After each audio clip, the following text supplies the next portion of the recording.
Hello, I'm Dr. Anthony Basil, and this video will discuss the development of an entrepreneurship module for an undergraduate university business course. We'll specifically be looking at the PESTLE factors.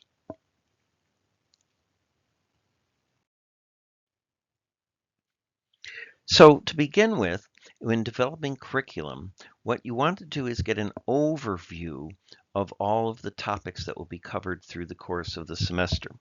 In this case, we're calling this description a scheme of work. Now, there are two parts here. What I've done is I've highlighted the main topics, the main vocabulary, such as the introduction to entrepreneurship, the characteristics of it, the business opportunities, the business models and market research, the startup methodology that might be used, what business plans and financial planning might be needed. Also, for an entrepreneur, we'd want to make sure that there is funding and investors available and that they had a clear marketing plan. The next part of the scheme of work looks at some other elements, such as building teams, the legal compliance issues. We'll also be talking about PESTLE and that SWOT analysis, which is the specific topic that we'll make an example. But then also risk assessment is built into that. Now, sustainability and corporate social responsibility, along with technical innovation, is a very hot topic, and that's something that should be covered in the scheme of work as well. We'll also be talking about presenting the business ideas, especially if we're looking at the trends for a global market, and then scaling and exiting strategies. So one particular approach that can be used in a classroom is the flipped classroom. In this case, there are activities that are set up for the students to do independently as autonomous learners. And then when they come into the actual lesson, whether it's face-to-face, online, or blended, they have an opportunity to apply those skills and knowledge that they've been introduced to. And then the follow-up would be to have a reflective learning activity. The problem is, though, that not all students are capable of independent or autonomous learning very well. It might be a case where they're working, they're going to school part-time, maybe their English is second language. Getting this student's profile is a very important part of trying to adapt this flipped classroom model. So here's a design that I'm suggesting as a follow-up to that flipped classroom. I'm calling it the PAP, the pre, at, and post learning model. Here you can see that we would have some type of taster or activity sent to the students before the actual live session, whether that live session is in class, online, or blended. Next, what will happen is in the classroom, there'll be a mix of talking with questions, and the learners get to generate the content. So this is not a top-down lecture type of approach, but rather a Web 2.0 learner-generated content model. And there'll be a post activity where you have the opportunity to, again, apply and produce learning evidence. Here we're talking about some of the learning resources. So for the students to work independently, we want to make sure that they have the appropriate literature, software, and environments, whether it's a learning management system to put these various resources and materials, or a collaborative space where they can work with a study partner or a study group and do peer review and help each other through the learning process. Of course, we'll suggest fundamental articles and literature to get them started, but hopefully that will then spin into them building the confidence and being able to use their own resources to research and discover new items. Of course, one of the most important parts of designing the curriculum for this business university module is the learning outcomes. And what we want to make sure is that we are using appropriate vocabulary for the level of the instruction, the learning materials and curriculum, as well as the appropriate Bloom's taxonomy types of keywords. So here you can see we're talking about specific, measurable, achievable, relevant, and time-bound learning outcomes or objectives.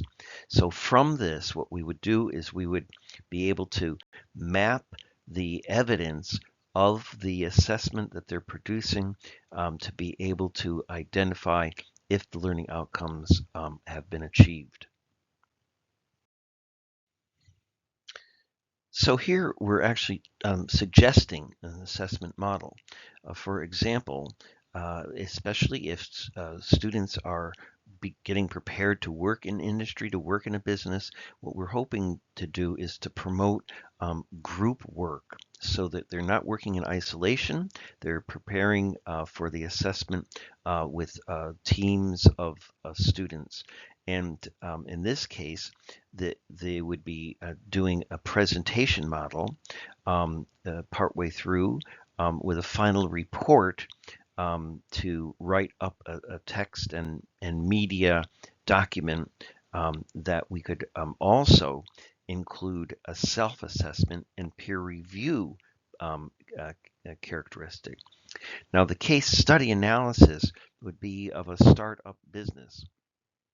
We would have a criteria established to identify the pass and fail or various degrees up to a distinction level, and get student input on that as well.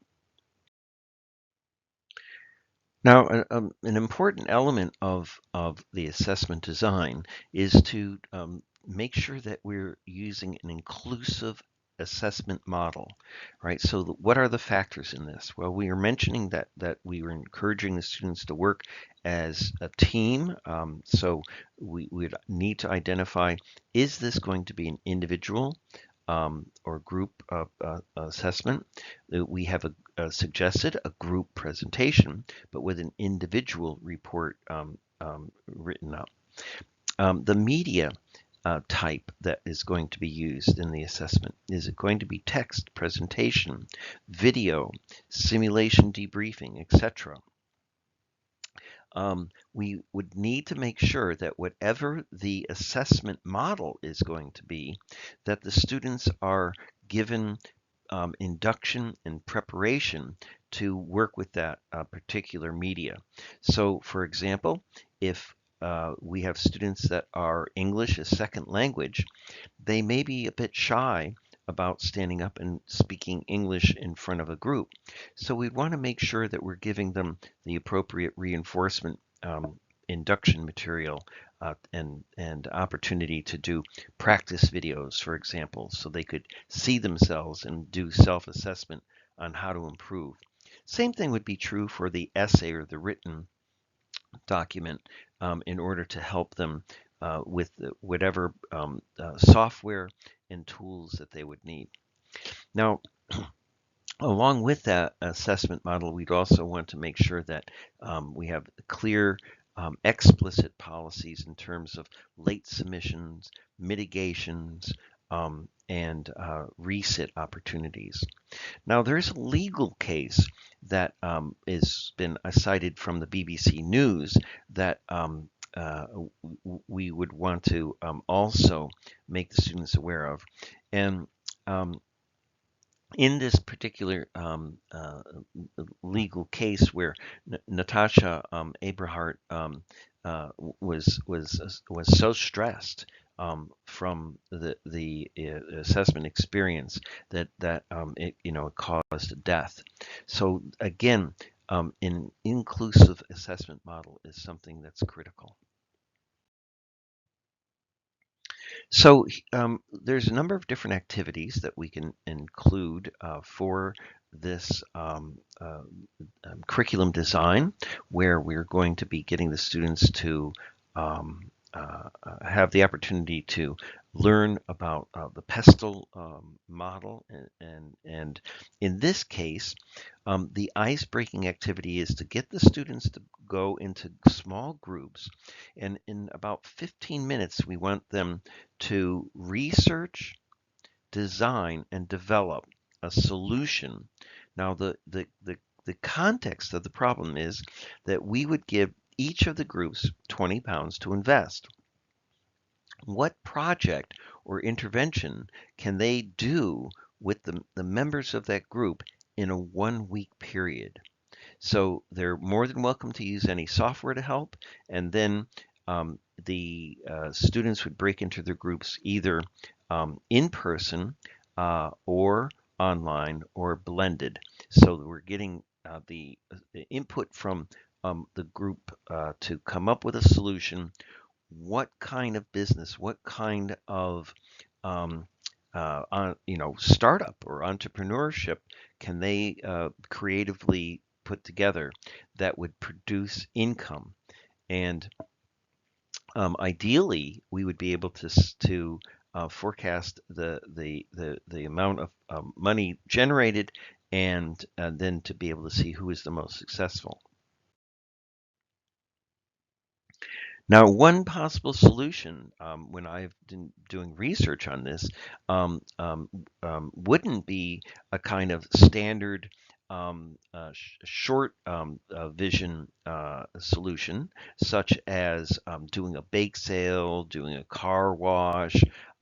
These are very nice on a kind of small scale, but within the 1 week period that you would have to actually generate revenue, one group who participated in this ice-breaking activity said that they would get companies for the local university to advertise their products and services through the students in the program and the school at the university. So what does that mean? That means that before lessons would start, for the PowerPoint slides, it would be like being at a cinema and having an opportunity to advertise your business to those prospective students and academic employees of the organization, which they would then pay for that advertising. And so this is a very unique kind of creative entrepreneurship solution. Now, this is where we would get into the discussion about PESTEL, where we want to identify the external factors that are going to impact on the business, whether it be political, economic, social, technical, environment, or legal. And this helps the entrepreneurs to understand that market dynamics, the assess the risks, and work towards a strategic plan. Here, as you can see, the factors for the business ideas are outlined, and we would give the students an opportunity to discuss any personal or professional experiences they've had with each of these topics. Now, one of my favorite ways for the students to engage with the application of learning is to do a learning simulation. Now, this can be done face-to-face in the class, or it can be online via web video platforms such as Zoom or Teams. Now, in this case, we're saying that you're part of a management team of a company called EcoNest. It's a small startup specializing in eco-friendly packaging solutions. EcoNest has developed biodegradable packaging targeted at businesses aiming to reduce the plastic waste. Well, the company is preparing to launch, but must navigate external factors affecting its operations. So what we would do is we would have 4 people in the group take on and act out various roles, such as being the founder of the company, the CEO, being the marketing manager, being the operations manager, or the legal advisor. And we would give them a fixed period of time, usually about 10 or 15 minutes, to be able to walk through what they would be discussing and what solution, what would be the direction that they would go in this in learning simulation. So what we would have then is an opportunity to apply the various knowledge and experience, whether it's academics knowledge from the various literature and reading materials provided, or whether it's a professional, what we call tacit knowledge, experiential knowledge. Perhaps they've been involved in this type of activity in their company. And so here you can see what we've got in various examples, and then linked to the follow-up activities where the outcome that we're looking for the role play should conclude with a clear, actionable plan that's addressing the external factors that EcoNest faces, enabling the startup to proceed with confidence. And then after this, what we would have is a Socratic discussion circle. As you can see here, the students are sitting in chairs in a circle, but this could also be done virtually by a web video conference and using augmented reality 360 video cameras as well. And here, what we can see is that we would have a facilitator talk through with the students to identify their experience, reflect on their learning. What part of the simulation was successful? What part would they want to change and improve?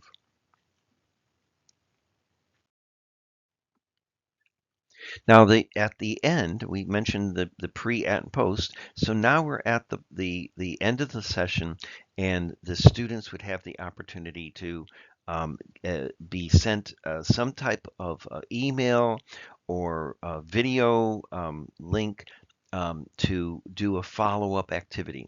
And this would then reinforce the learning event. So we would be able to get the students to reflect and then build on that knowledge. So in conclusion, you can see we have the number of different elements that we discussed about the PESTEL lesson, putting things together in a scheme of work, having the specific SMART objectives or learning outcomes, having a clear and specific assessment model that the students understood and worked towards, resources for the students to be able to tap into for independent learning.